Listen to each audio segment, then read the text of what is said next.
Cette semaine, nous allons enfin ne pas être en décalage entre Eretz Israël et Chutz La'aretz pour les parachiotes.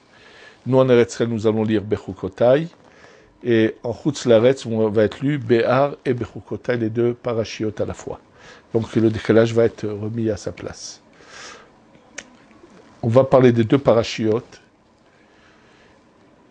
La première, celle de Behar, qui nous parle de la Shemitah qu'il faut tous les 7 ans,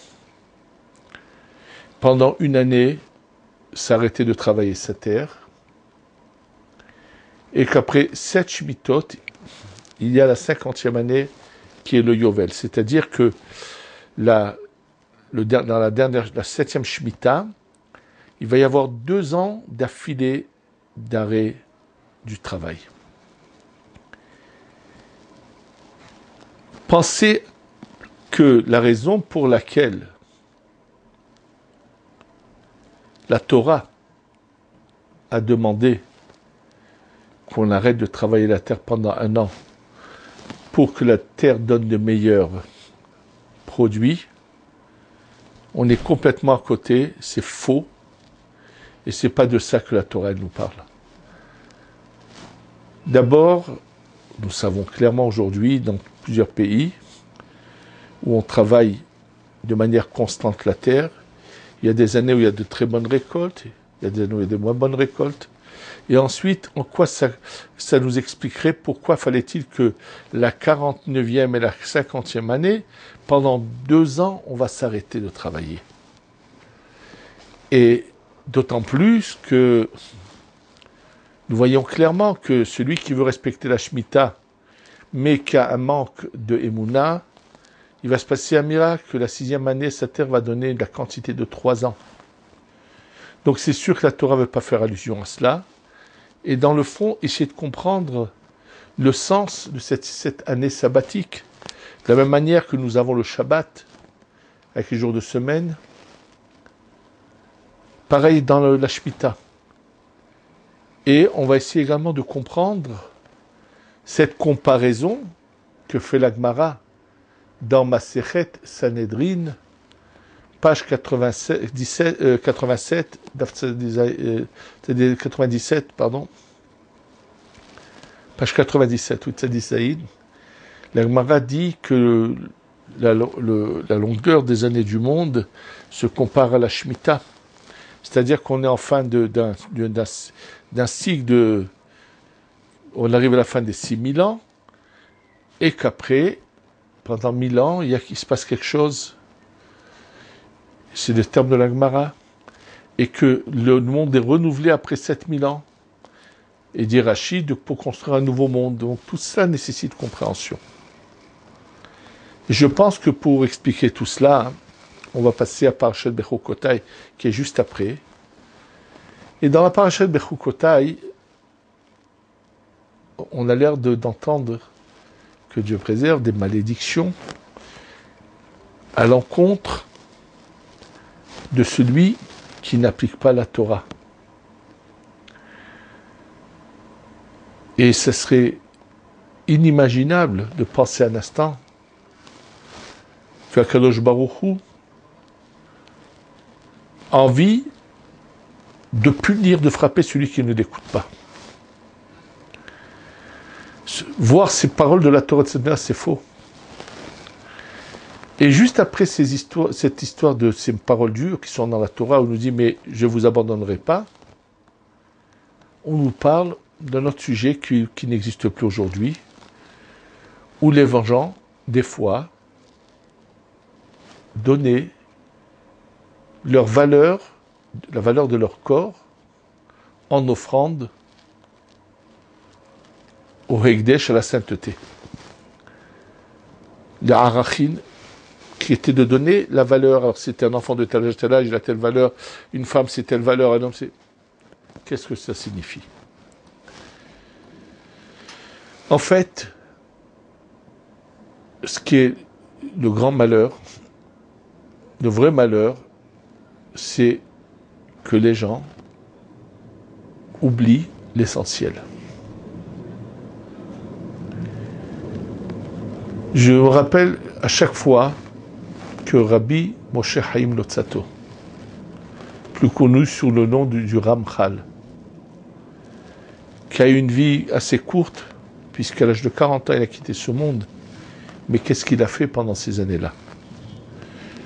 Son attachement à Akadosh Baruch Hu, son amour d'Akadosh Baruch Hu, son service d'Akadosh Baruch Hu, comment il a servi Hachem pendant cette courte période, pendant laquelle il a dû subir des souffrances inimaginables de gens jaloux qui étaient entre guillemets des soi-disant rabbanim, qui l'ont persécuté, qui l'ont vraiment oppressé, qui l'ont fait passer l'enfer, qui l'ont mis en prison parce que tout simplement il avait écrit des sujets qui concernaient la Kabbalah, le secret de la Torah. Or, malheureusement, c'est qu'après sa mort, qui c'est qui a montré la grandeur du Ramchal? Le Gaon Mevilna, que lorsqu'il a lu son livre, il en est resté en extase. Pour que le Gaon de Vilna soit en extase, ça peut nous dire combien était grand le Ramchal. Et je pense que dans 2 lignes qu'il a écrites au début de son livre Le Messilat Yesharim, il a expliqué d'où lui est venue cette force de réussir et d'arriver au but. Il commence son livre en disant Yesod HaHasidut Veshoresh HaAvodat Emima Ushidbarer Vitamed et Adam Machovato Be'olamo. Qui veut dire la base de la Chassidut et la racine du service de Dieu, c'est Shidbarer, que ce soit clair, Vitamed, que ce soit évident chez l'homme, de penser Machovato Be'olamo. Pourquoi tu es venu sur terre? Pourquoi tu existes? Combien de gens ont cela présent de manière constante à leurs yeux? Malheureusement, on oublie trop souvent cela, et ça fait qu'on tourne autour. Et après, quand la personne quitte ce monde, c'est trop tard, c'est raté, et c'est un désastre. C'est une destruction totale. Quelqu'un qui aura passé sa vie à chercher son luxe, à chercher à bien manger, et ainsi tout ce qui peut faire passer le temps.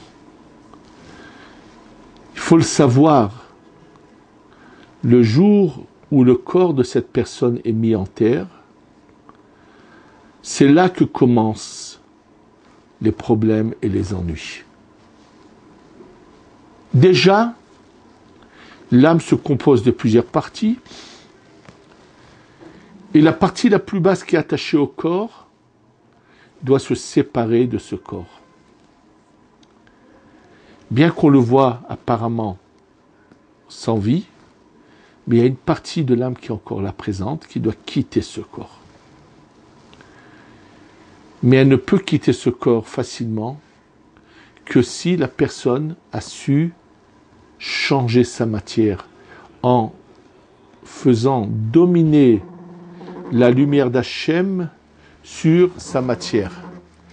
Et seulement celui qui a fait dominer la lumière d'Hachem sur la matière se passe cette réalité qui fait que la lumière facilement quitte le corps. Celui qui n'aura pas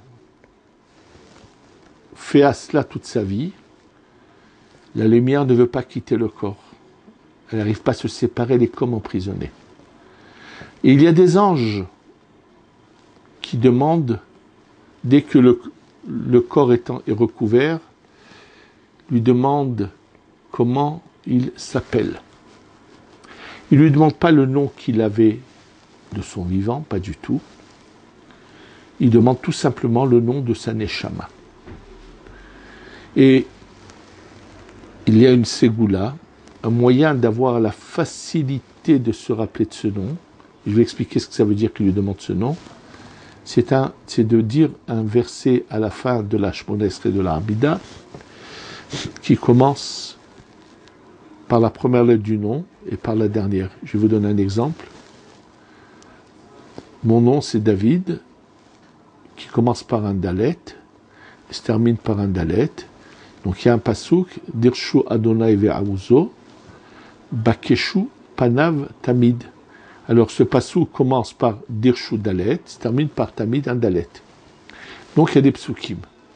Mais qu'est-ce qu'on veut en fait? En fait, tout le temps que la personne ne sait pas répondre,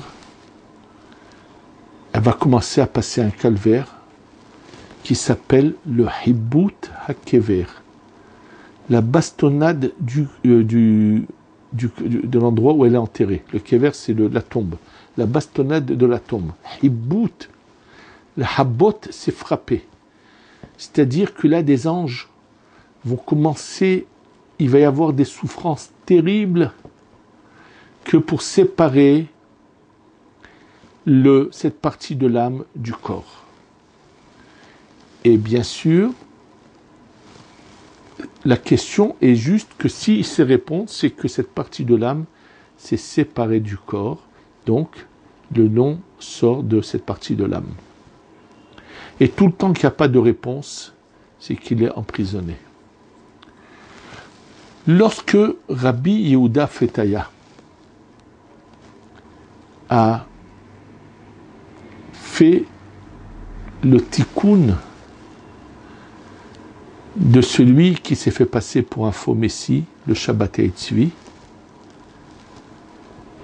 En fait, quelqu'un qui s'appelait Bechor, c'était son nom, qui habitait à Bagdad, est allé voir Rabbi Yehuda Fetaya en lui disant qu'il a une voix en lui qui lui parle et qui veut qu'il devienne un renégat de la Torah. Or, ce Bechor était quelqu'un qui avait la crainte de Dieu et qui a compris qu'il y avait quelque chose qui était étrange, qui était rentré en lui. Et donc, avant d'être allé chez Rabbi Daftaya, elle était d'abord partie chez le Ben Ish Chai. Et le Ben Ish Chai, avant de s'occuper de ce monsieur Bechor, avait envoyé une lettre à son Rav qui était en Eretz Israël, le grand Mekoubal, Rabbi Eliyahu Seliman Meni. Et Rabbi Eliyahu Seliman Meni répond au Ben Ish Chai, fait très attention. De loin, c'est-à-dire depuis Hebron ou Yerushalem où se trouve à ce moment-là, Rabbi Eliyahu Meni, il le voit de loin, il lui répond, fait très attention. Dans ce monsieur Bechor est rentré en lui la neshama d'un grand rachat, de quelqu'un de très dangereux. Donc le Ben Ish Chai évite de s'occuper de ce monsieur Bechor. Il lui conseille de prendre une mezouza en tant que pendentif. Malheureusement, ça ne va pas l'aider. Et donc, finalement, il va arriver chez Rabbi Yehuda Fetaya.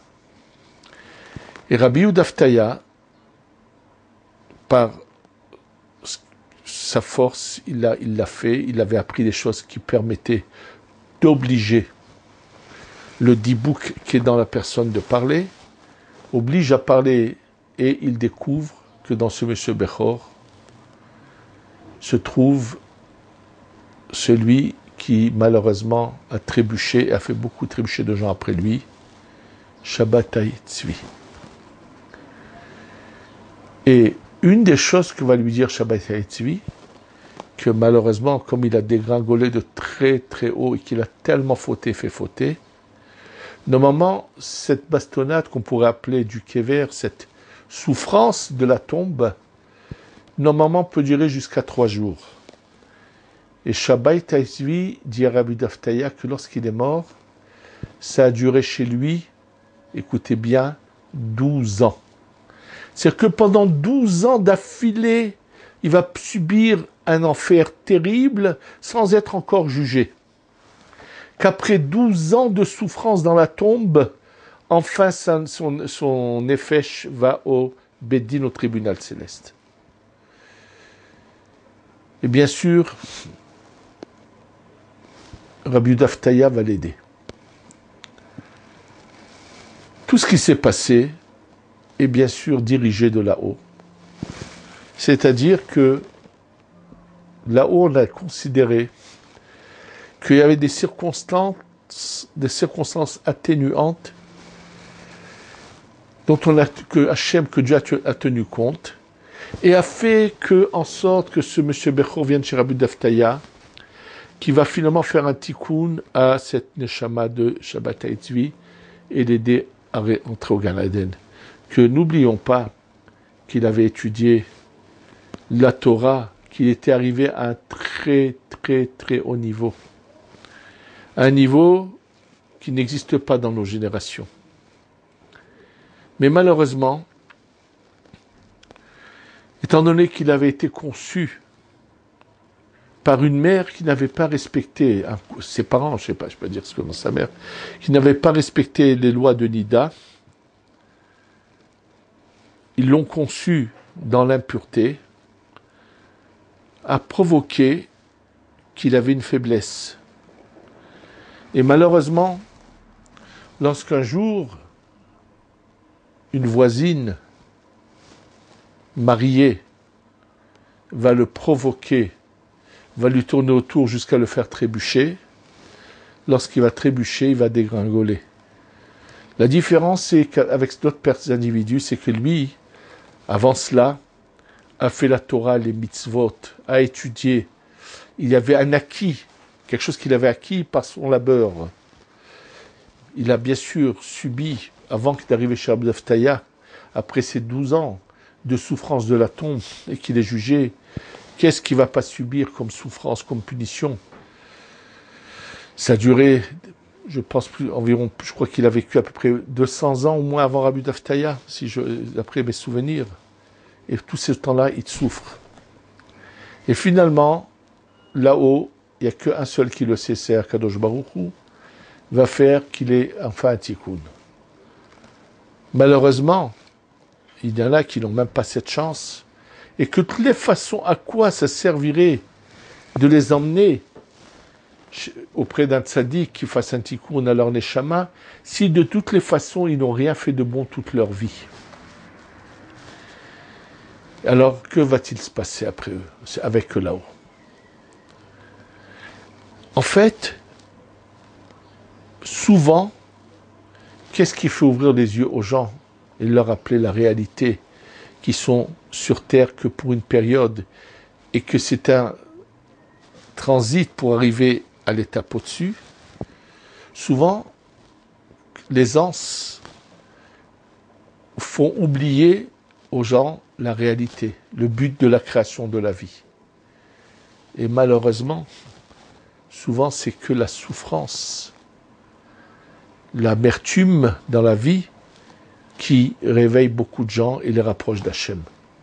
Donc déjà, ce qui est marqué dans cette paracha de Bechukotai, ce ne sont pas des malédictions, ni des envies de punir, mais une envie tout simplement d'aider.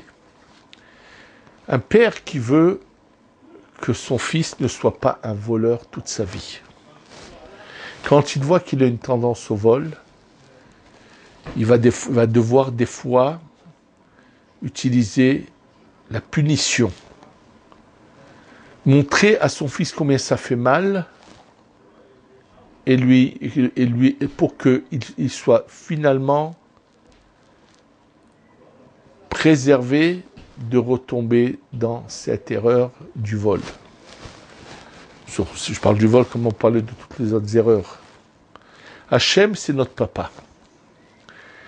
Il veut à tout prix qu'on réussisse notre vie, qu'on ne la gâche pas. Parce que celui qui la gâche, imaginons, nous sommes en fin d'un cycle.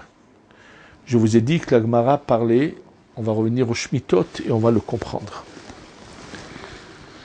La Gemara dit de la même manière qu'un champ est travaillé 6 ans et la 7e année c'est l'arrêt du travail, notre monde dure 6000 ans, et le 7e millénaire est Charouv, ce qui voudrait dire tout est détruit.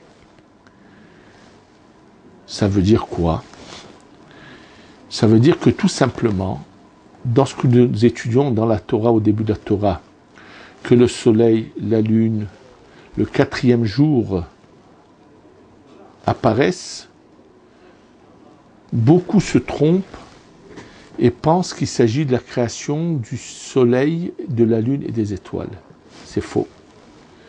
Le soleil, la lune, les étoiles, toute la création est créée en dehors du temps et de l'espace. Le mot Bereshit, comme je vous l'ai déjà dit dans les cours précédents, veut dire en dehors du temps et de l'espace. Le 4e jour, le soleil, la lune et les étoiles sont mis dans leur orbite pour faire leur cycle qui est autour de la Terre pendant la période qui va venir. Le temps de ce 4e jour n'est pas le même temps que nous vivons. C'est un temps spirituel qui n'a rien à voir avec la vitesse de notre temps à nous. La vitesse de notre temps à nous a été définie par, avant tout, la faute de Adam Arishon, et ensuite par les fautes depuis Adam Arishon jusqu'à la génération du déluge, ou après la sortie de Noach, de la Teva, de l'arche de Noé après le déluge, on arrive à la vitesse du temps dans laquelle nous vivons actuellement, mais qui n'avait rien à voir avec cette vitesse de temps avant. Donc, en fait, le monde a un cycle de 6000 ans. Et après, à la fin de ces 6000 ans, le Soleil sort de son orbite et il se passe quelque chose où plus rien ne vit sur la Terre pendant 1000 ans. C'est ce qui est marqué, oui. C'est-à-dire, c'est comme une sorte d'état de glaciaire. Le Soleil se retire de son orbite. C'est ce que Gemara nous dit dans Masechet Sanhedrin. Elef Harouv. Et la Gemara de continuer de dire Ve'en HaKadosh Baruch Hu mehadeshet olamo ela lahar shvat alafim shana. HaKadosh Baruch Hu ne renouvelle son monde qu'après 7000 ans. Alors bien sûr, ça nous poserait beaucoup de questions. Qu'est-ce que ça veut dire? Que les gens vont repartir encore une fois pour 7000 ans. Alors quelle est la fin? Quel est le but? Non, pas du tout. Ceux qui ont réussi dans ces 6000 ans, mais bien sûr, dans le Ham Israël, pas tout le Ham Israël, ceux du Ham Israël qui ont quelque chose de bon, qui va leur permettre de passer à l'étape au-dessus, vont passer à l'étape au-dessus. Mais tout ce qui n'a pas été réussi, tout ce qui doit encore être réparé, eh bien, vont passer au cycle suivant. Exemple tout simple. Il y a chaque année, quelqu'un rentre à l'école, et il y en a qui passent d'année en année à la classe au-dessus. Celui qui n'a pas travaillé, qui a raté son année scolaire, redouble. Alors, ceux qui ont du bon sens, les parents de cet enfant, les professeurs de cet enfant, vont tout faire pour qu'il réussisse son année scolaire, pour pas qu'il redouble et qu'il soit dans la gêne, dans la souffrance, de voir que toute sa classe est passée au-dessus et lui a dû redoubler. C'est dans cet esprit qu'il faut comprendre et savoir ce qui est enseigné. Que Hachem veut qu'on ne redouble pas de classe. Qu'on puisse passer, on revienne où était Adam Arishon avant la faute et continuer une vie encore beaucoup plus belle, beaucoup plus, qu'on ne peut pas imaginer ce que c'est. Le vrai Olam Haba, c'est ce 7e millénaire où on n'est plus sur terre en matière. Il y a cette période, pendant la période du Mashiach, il y a une étape intermédiaire qu'on ne sait pas combien de temps va durer, où tous ceux qui ont finalement réussi repartent. Et c'est ce qui explique pourquoi nous dit Rashi dans Masechet Souka, Daf Mem Aleph, page 41, au premier versant en bas. Rashi dit ce qui est marqué dans le Tikkuné HaZohar. Le troisième temple n'est pas un temple en pierre physique, de matière, est un temple qui descend d'eau spirituelle, qui va se revêtir un peu d'une apparence de matière pour la période de transitoire, pour que puissent ceux qui doivent passer à l'étape au-dessus, il y a cette période transitoire, il faudra amener des offrandes au temple, il faudra se faire expier nos fautes, c'est une période transitoire pendant laquelle est descendu d'en haut un temple spirituel qui va aider tous ceux qui doivent monter à l'étape au-dessus, puissent monter à travers ce temple qui descend d'en haut. Donc, quand on est conscient qu'il y a ici, c'est comme quelqu'un qui est en classe, qui pendant toute l'année va devoir travailler pour pouvoir monter de classe. Et comment on regarde un enfant qui, pendant l'année, au lieu de travailler en classe, ne va pas s'arrêter de jouer au football, de regarder Internet, de faire toutes sortes de choses qui vont lui faire passer le temps. Et finalement, le résultat va être un désastre. Ça va être un raté. Combien ça va le faire souffrir et faire souffrir ceux qui l'entourent. Ceux qui sont chargés de son éducation. C'est dans cette manière de voir qu'on doit voir la vie de chaque individu. Lorsqu'on voit des gens utiliser leur argent à des futilités, à à passer de maison en maison, de mettre des détails dans les maisons, de voitures, de passer leur temps à brûler le temps, c'est-à-dire que l'année scolaire qui est leur vie, risque de se retrouver dans la prochaine Shemitah. Et c'est pas donc par hasard que cette paracha de Shmitot était également juste à côté de la paracha de Bechukotai. Chaque année, pour nous le rappeler cela, on a le Homer. Le Homer, c'est 7 x 7. Et le 50e jour, c'est Shavuot. La réception de la Torah, c'est la liberté, l'homme libre. Le Olam Abina, qui est la liberté de l'homme. L'homme qui n'est plus un esclave. L'homme qui donne libre cours à ses vices, qui gâche sa vie à perdre son temps et à dilapider son argent est un esclave. Et n'arrive pas au but et ressemble à cet enfant qui va rater son année scolaire à chercher toutes sortes de plaisirs apparents et va finalement rater et redoubler de classe. On doit s'arrêter et réfléchir. C'est ça ce que Rav Moshe Chaim Luzzatto a dit dans le début de son livre, le Mesilat Yesharim. C'est ça ce qui l'a animé toute sa vie, ces 40 ans qu'il a vécu, un peu plus 41 ans, et qui l'ont permis d'arriver à la réussite totale. Et c'est ça ce qui doit également nous animer, et nous devons nous le répéter et penser. Pourquoi je suis là sur terre? Quel est le but pour lequel Dieu m'a créé? Quel est le but auquel je dois arriver? On est dans une étape, on est dans une année scolaire qu'il ne faut pas rater, il ne faut pas redoubler.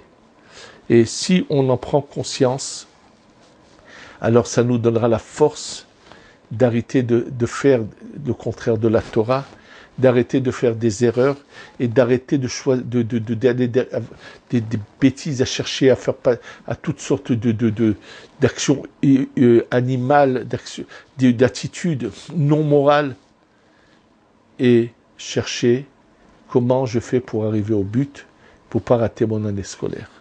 Qu'Hachem nous aide à le comprendre, à l'intérioriser, surtout pendant cette période du Homer, pour qu'on puisse arriver au but, Shavuot, la réception de la Torah, qu'on reçoive tous la Torah, Be'ezrat Hashem, Amen, Ve Amen.